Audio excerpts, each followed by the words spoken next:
We have plenty to get to. I was very curious to see what kind of Zach Wilson were we going to get now that he is back from his injury here in his sophomore season. Would we get the Zach Wilson of old? Would we get a new and improved Zach Wilson? It seemed like the answer was kind of both in a weird way. There were some negatives here. We have to talk about the negatives, but then we'll get into that great fourth quarter and how he was able to really lead them to a comeback victory. Not just be a part of it, but he was like the main part of it, I thought, although a lot of players played well for the Jets. But first, we have to talk about the negatives. Let's get through these before anything else. So this play, it's going to be a third down and 14 situation. The Steelers are playing cover 2 man, and that is one thing that I do have to say is the Jets still kind of struggling against man coverage. Now, I think that there's a way they beat it, and we'll talk about that a little bit later on in this video, so some optimism, but definitely something that, this is the right coverage to play the Jets in, I think. Zach Wilson takes the snap. He's going to try to find his best matchup, but nobody really gets open. He's firing here, but it's not a wide open shot. You would maybe think that probably the way that you throw it would be sort of go towards the sideline. There's a chance this works. However, this one nearly was intercepted. I mean, that was actually just a dropped interception right there. I know you can't really tell from that angle, but that's what happened. So he had a couple that he got away with. I think that's absolutely fair to say for sure. Like going over here, maybe saying this is one he got away with isn't the right way I would phrase it, but it's one that he still probably, it was more risky than it had to be. And it's going to start off with actually a really good play by Wilson. Wilson, his elusiveness, I feel like last year actually was a bad thing for him, more of a hindrance than a thing of beauty that we saw in this game. We'll watch how he's going to, there is going to be pressure and he's going to be able to get around it. So I think sometimes he last year would too often just rely on the fact that he can get around it. But like you're going up against NFL defensive linemen, they're still really fast and can still tackle you. Well, in this game, it absolutely worked out. He was able to get around pressure, I thought, very well. In fact, that might actually be my favorite thing I saw from Zach Wilson this game, just given how, last year he had so many sacks where he just held onto the ball for too long, made his offensive line look bad. This time, he did the opposite, I thought. But anyways, you're at this point, and I know you can't see what's going on downfield, but no one's open. That's the situation right now. So if no one's open, what do you do? Well, Zach Wilson, it looks like he's trying to throw the ball away, but he nearly puts it in bounds. I mean, that could have been potentially an interception. So again, I don't know if I want to sit here and say he got away with one, because that would have been an amazing interception. Like, that would have been fantastic. But, like, if you're going to throw the ball away, just throw the ball away. So, maybe a nitpick, but still, one I noticed. Although going over to the interceptions themselves, to me, the interceptions themselves, I'm actually a little bit more lenient on, I think, than maybe some other people will. Again, people are going to not watch the game and just look at the box score and say, okay, sure, maybe he did some nice things, but still, 2 interceptions, only 1 touchdown, that's not great. But the first interception, I don't want to say is an excusable one, but maybe an understandable one. It's a 3rd down and 11. It's, again, man coverage here, and you see 2 routes on the screen.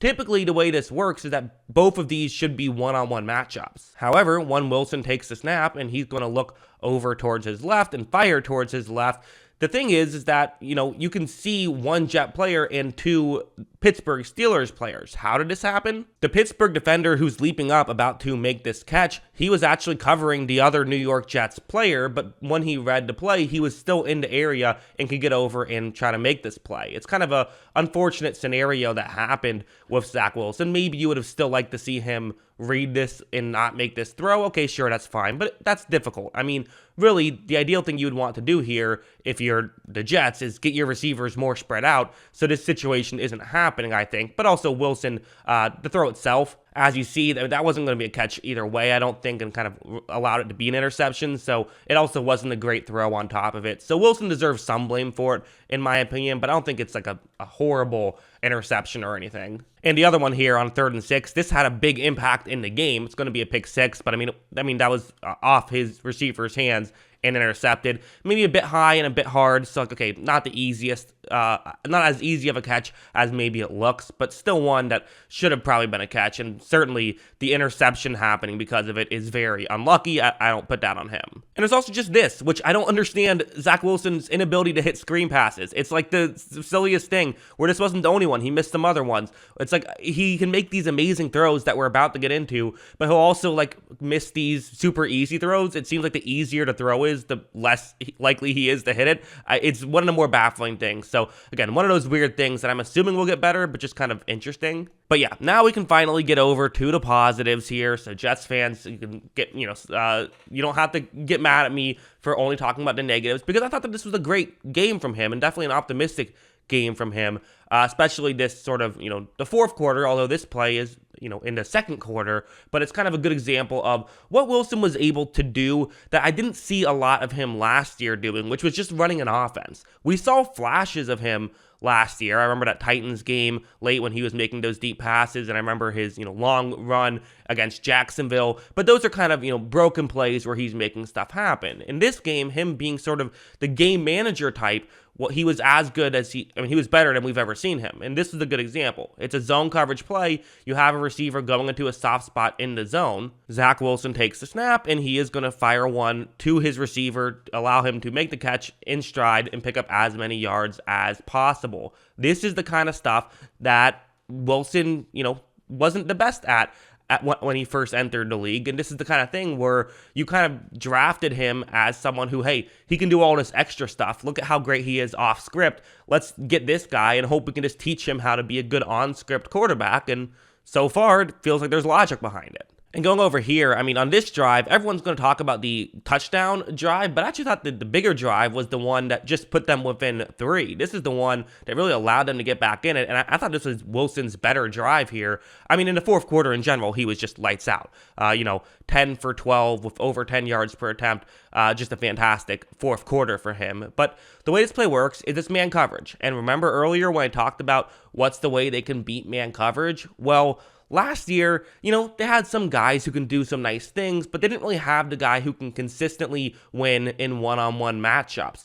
So what did they do? They went out and drafted someone they hope can consistently win in one-on-one matchups. A guy who has the same last name as their quarterback, Garrett Wilson. It is Garrett Wilson's route that you see I put on the screen here, and you can see how after he gets past the middle of the field, it could potentially get open. So Zach Wilson takes the snap. He is going to really follow Garrett Wilson the entire way there, so maybe you can look off him if you want to. Not a huge window, but a big enough window, and you see they're able to, get a big completion there. Not just that, but you're going to see that Garrett Wilson's able to do some good stuff after the catch and pick up even more yards on top of it. So just again, good play by Zach Wilson to find the open guy, hit the open guy, and, it was just a great throw. At the end of the day, that makes any decision look better when you're able to hit a throw consistently, and when you have someone who can just give you a window to make the throw. Doesn't have to be a huge one. That wasn't a huge one, but it was big enough for Zach Wilson. One last play. Again, this is a lot of what the fourth quarter was plays like this, so I'm not going to break down every single one, but this was kind of what, because they kind of are similar, but this is what they were able to do, is just find guys to be open and hitting the open guy. And on this play, it's a 4th down and 7. The Jets don't win this game if they don't hit this play. This is a huge one in the football game. It's a man coverage play, and it's not going to be Corey Davis that Zach Wilson is going to look towards. Look at how Wilson is going to eventually get over to Corey Davis. He makes this throw. Davis is able to get open here as well, so that obviously helps that Davis was able to give him a window to make the throw. But you see him in a pause it right here, and you see this ball is exactly where you'd want it to be. Davis makes that catch, and Zach Wilson was just pinpoint accuracy that entire fourth quarter.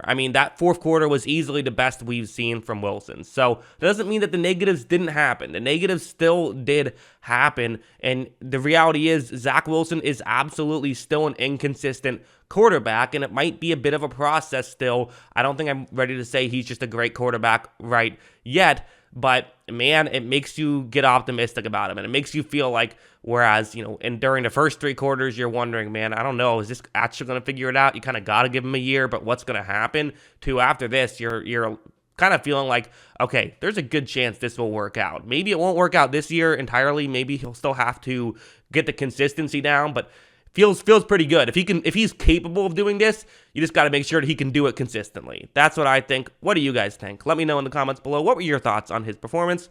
Always love hearing from you. And of course, as always, thanks for watching.